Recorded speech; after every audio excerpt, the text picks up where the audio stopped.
Metode eksekusi paling brutal dalam sejarah.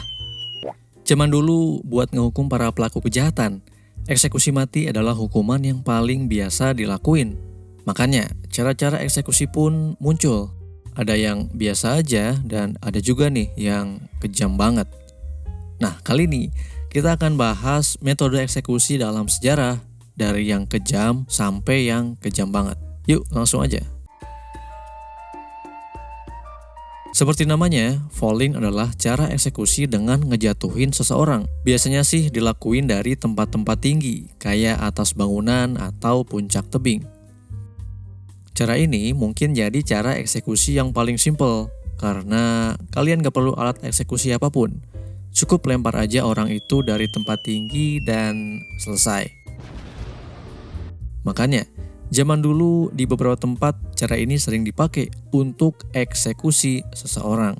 Misalnya aja kayak di zaman Romawi kuno, para pembunuh dan pengkhianat sering dieksekusi pakai cara ini. Caranya gampang, anggaplah kalian pelaku kejahatan tadi. Pertama-tama kalian akan diikat tangannya biar nggak bisa ngelawan. Habis itu kalian bakal dibawa ke atas tebing yang tinggi dan kalau udah ya tinggal lempar aja atau jatohin. Meski simple, tapi waktu itu cara ini gak cuma dilakuin untuk eksekusi para kriminal aja, tapi bahkan orang-orang yang gak berdosa kayak orang-orang tua. Sebelum zaman Romawi, di Sardinia misalnya, ada sebuah ritual yang mengorbankan para lansia. Waktu itu, orang-orang tua yang gak bisa hidup sendiri dianggap sebagai beban kelompok, sehingga perlu dikorbankan. Misalnya aja kayak si kakek ini. Saat ritual, para pemuda akan datang nih dan ngasih si kakek itu ramuan untuk diminum. Si kakek ini sayangnya nggak tahu kalau ramuan itu terbuat dari tanaman adiktif beracun yang bikin dia mabuk saat meminumnya. Setelah minum, si kakek pun ngefly dan langsung buru-buru dibawa ke puncak tebing sebelum akhirnya ya dijatuhin. Dan yang lebih parahnya lagi, gak jarang di ritual ini tuh para lansia dipukulin dulu beramai-ramai agar dia gak bisa ngelawan saat eksekusi dimulai. Dari namanya aja mungkin kalian udah tahu cara eksekusinya gimana. Ya bener, algojonya gajah. Kalau kalian tinggal di India dan terbukti bersalah ngelakuin kejahatan besar, maka selamat, kalian akan dieksekusi sama dia. Caranya cukup simpel. Pertama-tama, kalian akan dibawa ke lapangan dan kepala kalian akan ditidurin di atas batu yang rata. Habis itu, si gajah pun datang. Nah, si gajah ini sebelumnya memang udah sengaja dilatih buat ngelakuin hal-hal kayak gini. Tapi ya namanya hewan, tetap aja ada yang udah terlatih dan ada juga yang belum. Gajah yang belum terlalu terlatih biasanya bakal disuruh nginjak-nginjak terus sampai gak sengaja ngenain kalian. Bisa nginjak tangan, badan, atau bahkan kepala kalian.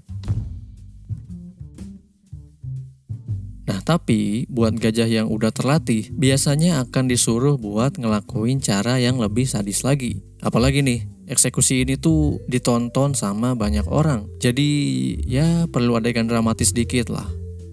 Si gajah kali ini nggak langsung injek kalian, tapi pakai belalainya buat banting-banting kalian dulu sampai nggak bisa gerak.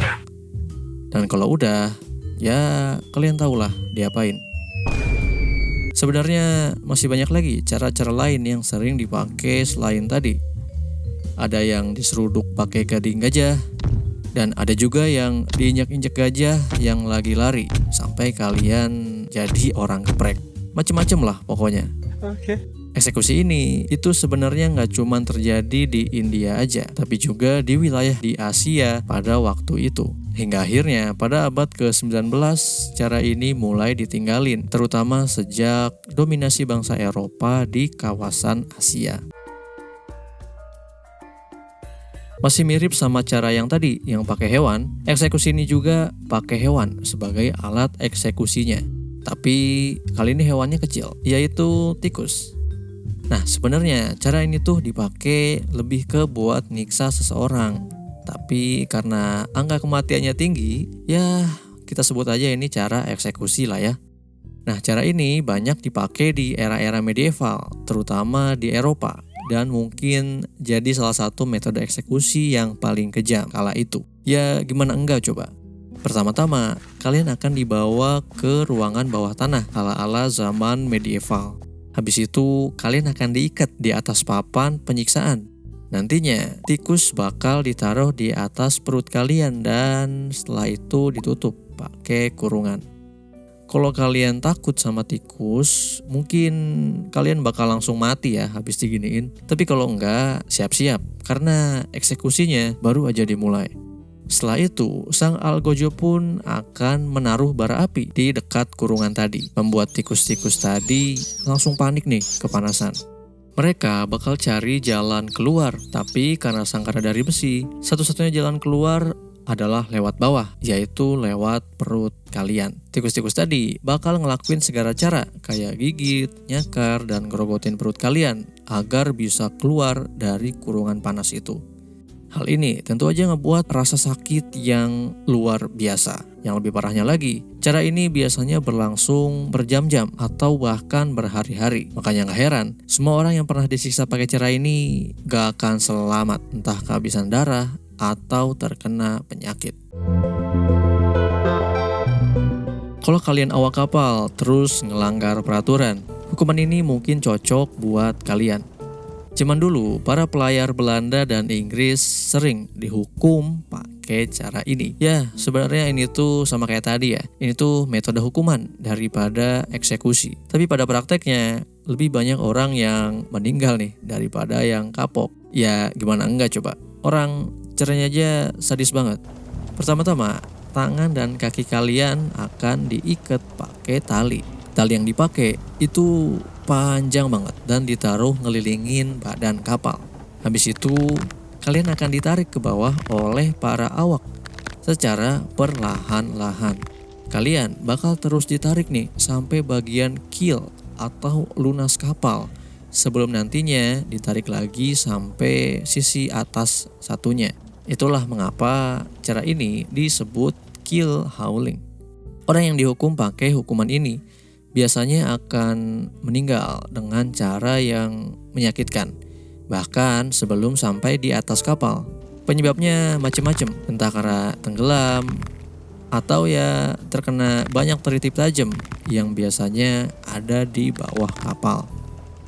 Tapi katakanlah nih kalian berhasil selamat dari hukuman ini, maka percayalah, cuman ada dua kemungkinan yang bakal terjadi. Yang pertama, luka-luka kalian yang parah tadi bakal kena infeksi dan ujung-ujungnya ya kalian tetap meninggal. Atau katakanlah kalian hoki banget nih, kalian berhasil bebas dari infeksi. Maka kemungkinan kedua, kalian bisa hidup tapi dengan banyak luka yang ada di tubuh kalian. Eksekusi yang terakhir ini mungkin gak cuma jadi cara yang paling sadis, tapi juga paling menjijikan. Serius, ini sadis banget, gak bohong. Cara eksekusi ini sebenarnya pakai alat yang cukup simpel juga, yaitu perahu. Nah, kalian ini nantinya bakal dijepit pakai dua perahu yang disatuin. Badan kalian ada di dalam perahu, sementara kepala, tangan, sama kaki kalian ada di luar. Sebelum dimasukin ke perahu, kalian bakal dipaksa minum madu dan susu dalam jumlah yang banyak banget. Nah, di sini mungkin kalian pikir mereka lagi baik nih ngasih kalian minuman enak sebelum dieksekusi. Tapi enggak. Percayalah, sebenarnya itu bagian dari eksekusinya. Setelah kalian kenyang dan dimasukin ke perahu, perahunya juga ikut dioles susu dan madu sebelum akhirnya dihanyutin ke rawa. Sekilas, cara ini mungkin biasa aja, tapi percayalah, sebentar lagi kalian akan lihat betapa sadisnya cara eksekusi ini. Setelah beberapa waktu, kalian mulai merasa ada yang gak beres nih sama perut kalian. Perut kalian tiba-tiba ngerasa kayak mules dan secara gak sadar buang air di dalam perahu. Nah, hal ini itu menarik banyak serangga yang ada di sekitar rawa untuk datang dan ngerubungin kalian. Nah, serangga-serangga tadi itu gak mungkin cuma numpan duduk aja dong. Dia pasti ikut gigitin kepala, tangan, dan kaki kalian yang udah diolesin susu dan madu tadi. Dan gak cuman itu, kotoran kalian yang ngebusuk di dalam perahu akan memancing belatung dan kawan-kawannya juga untuk datang menginfeksi badan kalian.